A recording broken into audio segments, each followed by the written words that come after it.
fera le jeu de valeurs actuelles. Alain Duhamel, éditorialiste politique BFM TV. Bonsoir, messieurs. L'Australie a donc torpillé le contrat de 56 milliards passé par la France, ou plutôt, les Américains ont torpillé le contrat qu'on avait passé avec l'Australie. 56 milliards, les Américains nous ont trahis. En tout cas, on peut dire trois choses. La première, c'est que pour les Français, c'est quand même non seulement une rebuffade, mais c'est un énorme échec. Et qu'on n'a quand même pas l'air très malin ce soir.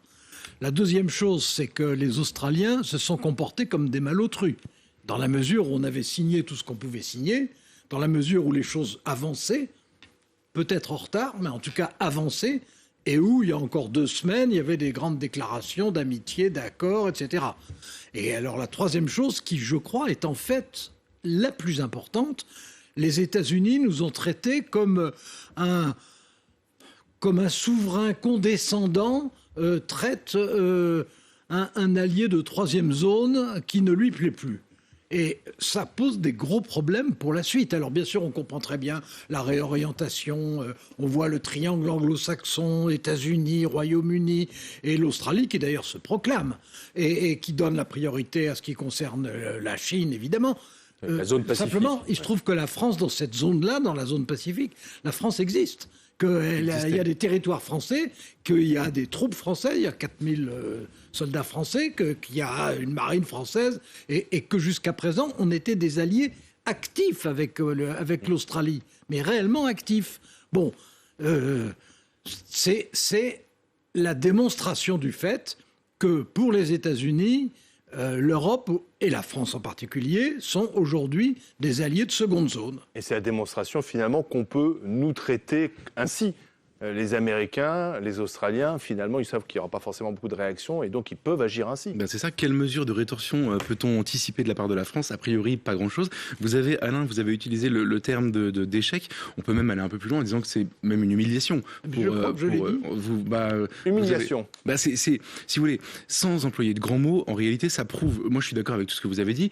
Vous avez dit la France a une influence dans la zone Indo-Pacifique. En réalité, elle avait une influence. Elle avait une influence et elle avait aussi une existence, parce qu'en réalité, vous avez raison, ce que vous avez dit est juste à l'heure où on parle. Avec ce qui se prépare en Nouvelle-Calédonie, ça va encore s'affaiblir. En réalité, je dis humiliation parce que c'est la preuve d'absolument toutes nos faiblesses du moment, c'est-à-dire notre perte d'influence au-delà de nos propres frontières, enfin, même si ce sont nos frontières, mais elles sont loin de l'Hexagone. Et ensuite, comment dire, moi, ce qui m'humilie le plus en tant que Français, c'est de voir la naïveté avec laquelle on réagit à ça. C'est-à-dire que les communiqués un peu éplorés, vous savez, on est déçus, c'était des alliés, on est en train de se poser la question, mais en réalité, les Américains ne sont pas des alliés, ce sont des gens avec qui on peut s'entendre quand on a un intérêt commun, et au moment où on n'a plus d'intérêt commun, ce ne sont plus nos amis. Donc on est naïf en fait. Mais on est extrêmement naïf, et en réalité, c'est parce que c'est plus profond que ça, c'est philosophiquement, on considère que nos alliés veulent du bien, en réalité pas du tout, ils veulent leur propre bien, et je pense qu'on devrait faire la même chose qu'eux. C'est juste qu'on a abandonné cette philosophie depuis très longtemps et qu'aujourd'hui on pleure sur le nerf. Biden, c'est Trump. Biden agit comme Donald Trump. C'est la même chose. C'est la même chose. Pourtant, il faut pas en réduire. France, on a accueilli la victoire de Biden avec. Il faut pas réduire l'un à l'autre, mais que l'unilatéralisme soit le fond permanent de la politique étrangère et militaire américaine, ça c'est pas une découverte. Mais pas que américaine. Non, mais en l'occurrence, il s'agit d'abord des rapports entre la France et les États-Unis. L'Australie, dans cette histoire, aura été l'occasion de. Mais entre la France et les États-Unis, aujourd'hui, on est dans une période de nouveau, c'est déjà arrivé, notamment au temps du général de Gaulle, mais on est dans une période de défiance et de suspicion réciproque. C'est-à-dire que eux ne s'intéressent de moins en moins, ils sont en situation d'éloignement vis-à-vis de l'Europe, c'est une évidence, et nous... nous, on n'a pas d'alternative. C'est ça le problème. Oui, ça. On n'a pas d'alternative. Oui. Parce que, qu'est-ce qu'on peut faire ? On ne va pas quitter l'OTAN de nouveau. Je veux dire.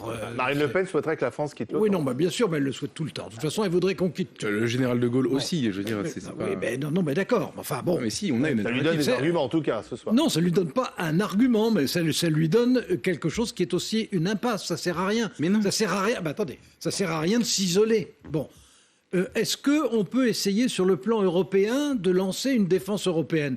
Les les dirigeants français en rêvent depuis toujours. Simplement, il n'y a personne ne nous dit d'accord. Et ça a très peu de chances de se produire.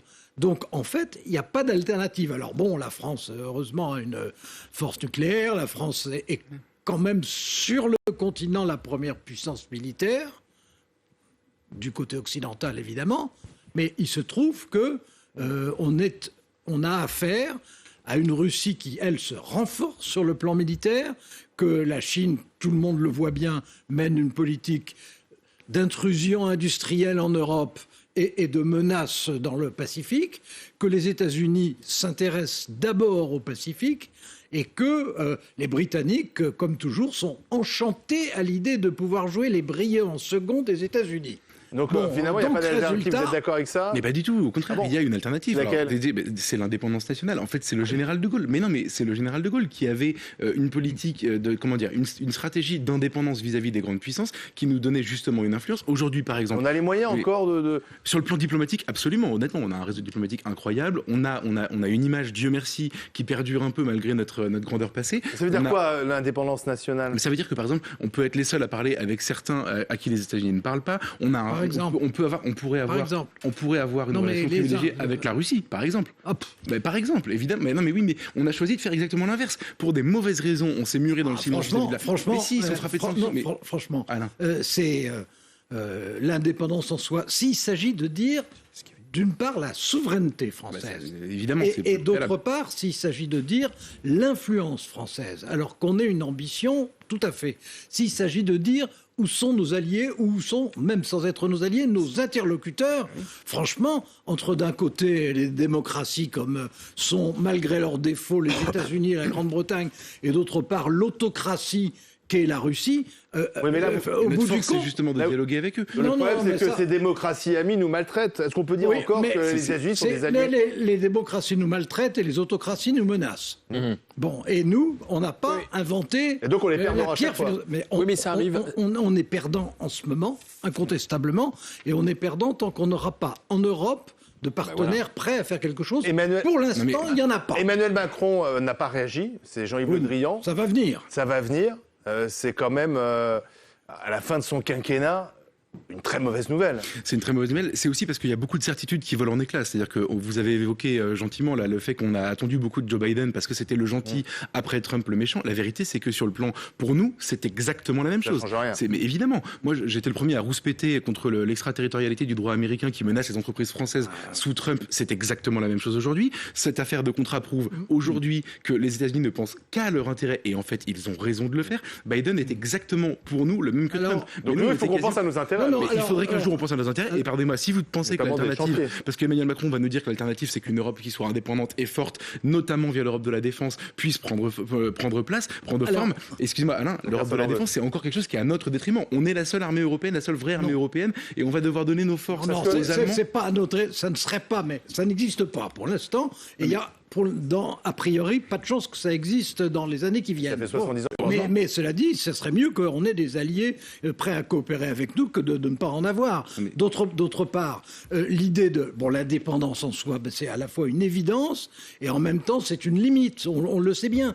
Et qu'est-ce que je veux dire, quand Emmanuel Macron a dit dans sa fameuse interview à The Economist qu'aujourd'hui l'OTAN était en état de mort cérébrale, il a exactement posé le problème. La seule chose, c'est que l'alternative à la mort cérébrale de l'OTAN, ce serait une défense européenne qui n'existera pas, en tout cas pas dans la décennie qui vient.